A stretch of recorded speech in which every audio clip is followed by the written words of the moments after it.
Jumpa lagi kakak sekalian yang memprogram mata kuliah kepramukaan, pendidikan kepramukaan. Pada hari ini kita akan berbicara masalah sejarah. Sebelumnya saya ucapkan semangat pagi dan salam pramuka. Assalamualaikum warahmatullahi wabarakatuh. Salam Om Swastiastu, Namo Buddhaya, dan salam kebajikan tentu rahayu untuk sekalian. Salam sehat tanpa obat. Kita berbicara sejarah. Kata seorang orang, kita tidak boleh meninggalkan sejarah, atau kita disebut sebagai seorang yang ahistoris. Artinya bahwa kita menanggalkan sejarah. Itu berarti kita menuju ke sebuah wilayah dengan ranah yang maha kelam. Karena tanpa sejarah kita akan tidak bisa memperbaiki diri kita. Ada lagi yang mengatakan, kakak-kakak, bahwa historia magistra vitae, bahwa sejarah mengajarkan kita kehidupan. Sejarah adalah guru kehidupan. Baik, kita mulai Kak sekalian, kita berbicara tentang sejarah kepanduan di Indonesia. Kakak yang berbahagia, sejarah kepanduan tentunya dirunut dari Hindia Belanda, karena kita pernah 350 tahun dijajah oleh Belanda. Tentunya semuanya akan sensasi-sensasi Belanda itu ada di Indonesia. Baik kakak-kakak sekalian yang berbahagia, bagaimana kita memahami sejarah kepanduan itu sendiri melewati beberapa fase. Pertama memang muncul ya di antara kita, ada yang mengatakan ada tahun 1912 sudah muncul yang namanya Nationally Pathfinderies Organisasi, jadi NPO. Dan NPO ini berdiri di Bandung kira-kira tahun 1916. Kemudian di Jakarta juga muncul lagi organisasi Young Islamic, Young Indices Pathfinderies Organisasi, jadi GPO. Kemudian fusi saudara menjadi satu, jadilah yang namanya tadi menjadi Indonesia Nationally Pathfindery organisasi. Jadi organisasinya ini disebut dengan INPO. Kakak sekalian yang berbahagia, tentu masa Hindia Belanda itu memberikan pembelajaran kehidupan pada kita. Dengan plus minusnya yang kita hadapi sebagai negara yang dijajah. Tentu ada nurturen effect berupa pembelajaran ketika masa itu Belanda ingin juga anak-anaknya yang ada di Republik Indonesia sebelumnya itu yang dijajah itu untuk mendirikan kepanduan. Diimporlah kepanduan yang dari Inggris itu ke Indonesia oleh Belanda.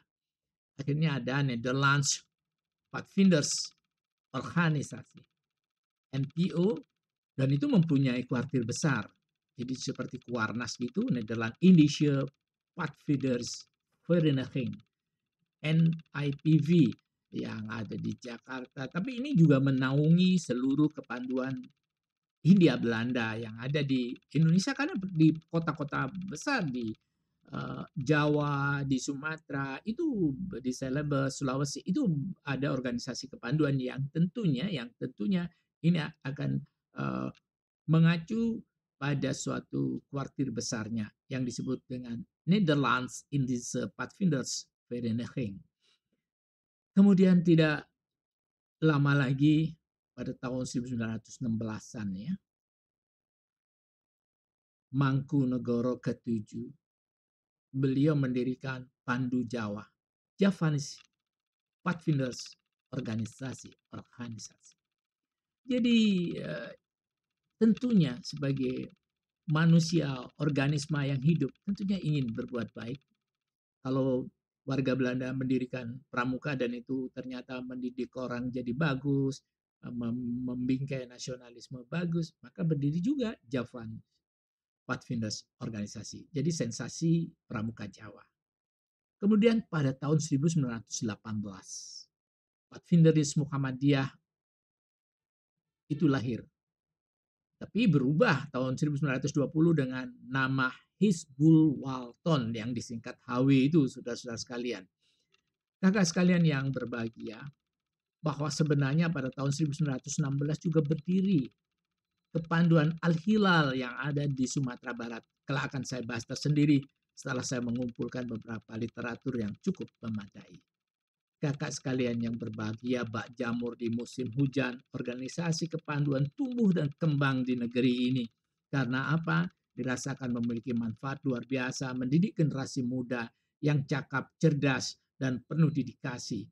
Kemudian daya ungkitnya luar biasa, apalagi ketika kebangkitan nasional, kakak sekalian. Kebangkitan nasional akan memberikan nuansa kepada kita untuk mendirikan kepanduan yang bernuansa nasional, seperti munculnya National Pathfinderies yang didirikan oleh Budi Utomo, ya. Kemudian menyusul kembali semacam ini, kakak sekalian, organisasi yang kita sebut dengan Syarikat Islam Afdeling Pathfinderies yang didirikan oleh Kiai Haji Agus Salim, dan itu tepatnya tanggal 9 April tahun 1927. Nah, seorang orang yang sangat luar biasa dengan nasionalisme yang tinggi tidak ingin kata-kata Afdeling Pathfinderies itu menancap di Serikat Islam Afdeling Pathfinderies. Digantilah dengan Taste of Indonesia menjadi Serikat Islam Afdeling Pandu, disingkat dengan SIAP. Jadi kata-kata um, kata-kata kolonialnya tidak ada ya, of the link Pathfinderies-nya. Kemudian Young Islamitan Bond yang membuat suatu gebrakan mendirikan National Islamitis Pathfinderies Native, ya. Jadi membuat pandu Islam, ya, membuat pandu Islam. Tapi sebenarnya yang menyokong ini banyak juga, termasuk Yong Java juga menyokong yang beragama Islam, lahirnya pandu Islam ini. Kemudian pemuda Indonesia dari berbagai suku tentunya mendirikan Indonesia National Pathfinder Organization yang disebut dengan INPO, ya, INPO. Nah, ternyata mereka menginginkan adanya semacam kebersamaan. Akhirnya berdirilah PAPI, singkatan dari Persaudaraan Antara Pandu Indonesia.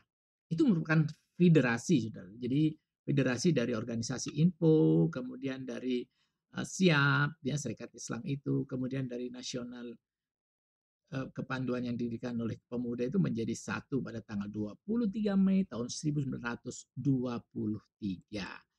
Nah, kemudian pada di antara tahun 28 sampai 35 muncul organisasi kepanduan, ya, yang bernapaskan kebangsaan dan bernapaskan keagamaan. Yang bernapaskan kebangsaan itu antara lain adalah Pandu Indonesia, PI, Pathfinder Organisasi Pasundan, POP, Pandu Kesultanan, PK, Sinar Pandu Kita, SPK, dan Kepanduan Rakyat Indonesia, KRI. Itu yang bernafas kebangsaan. Kemudian ada yang bernafas keagamaan, ya. Nah, saudara, yang perlu diketahui sebelum saya membahas yang bernapaskan keagamaan, pada tahun 1930 Kepanduan Bangsa Indonesia KBI itu berdiri. Jadi Pandu Kebangsaan berdiri pada tahun itu. Ini tentunya akan menjadi suatu masalah ketika itu, karena nama Indonesia masih belum muncul secara legal ketika itu, karena belum ada deklarasi atau proklamasi. Nah, yang tadi saya katakan ada yang bernapaskan kebangsaan dan ini bernapaskan keagamaan. Ada Al-Hilal yang saya katakan yang ada di Sumatera Barat, ada Pandu Ansor, Al-Watani, Hizbul Waton, Kepanduan Islam Indonesia KII, Islamic Pathfinders Organisasi AIPO, kemudian Tridharma Kristen, Kepanduan Asas Katolik Indonesia KAKI, dan Kepanduan Masei Indonesia. Itu muncul, saudara, bebarengan. Dengan demikian munculnya kepanduan-kepanduan ini membuat sesuatu yang jadi bagus karena saling berlomba-lomba untuk meningkatkan, ingin menjemput datangnya kemerdekaan Indonesia. Jadi munculnya banyak itu untuk menyongsong kemerdekaan Indonesia ketika itu.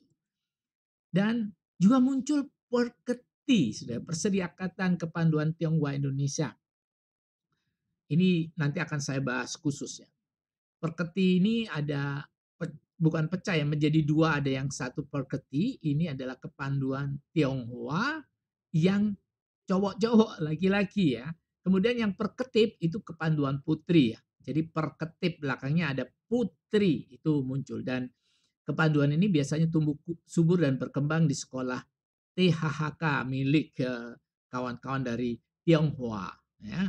Nanti pada ini sudah saya bahas tentang kepanduan THHK pada suatu saat, kakak-kakak bisa melihat di video saya.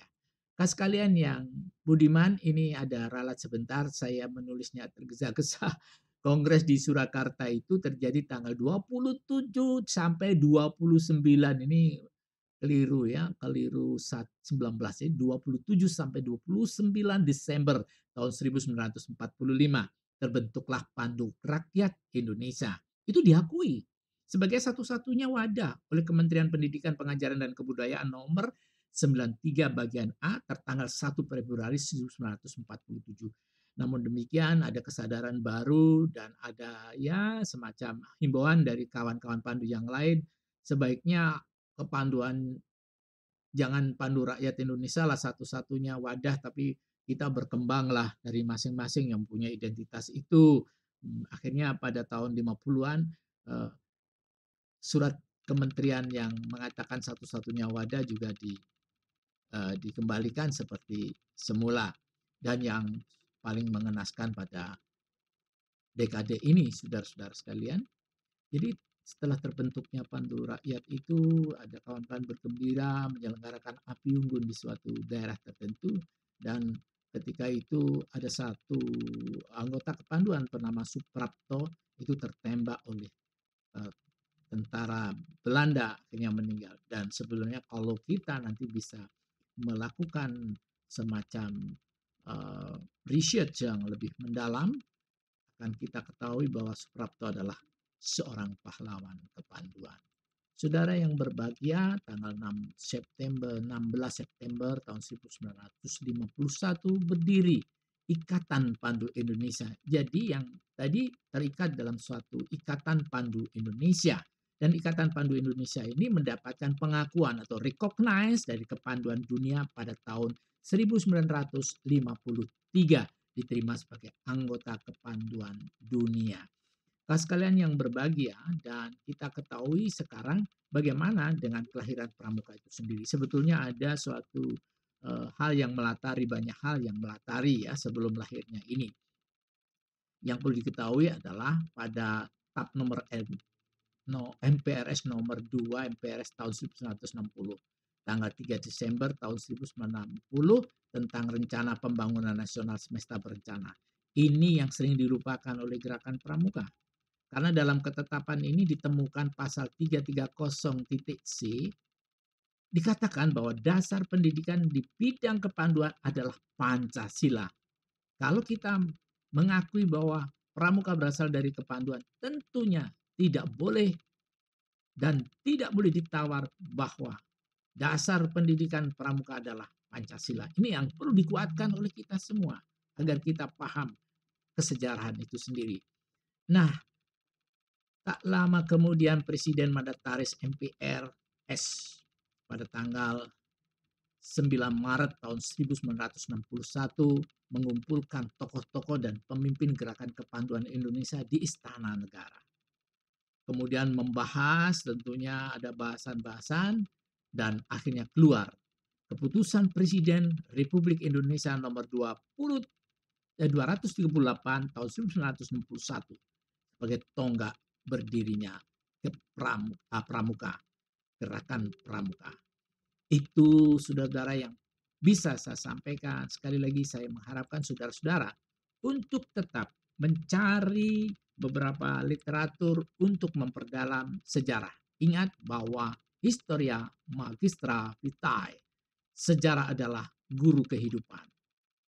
Kakak-kakak yang berbahagia, akhirnya saya mengucapkan terima kasih perhatiannya, dan Assalamualaikum warahmatullahi wabarakatuh. Om Santi Santi dan salam Pramuka.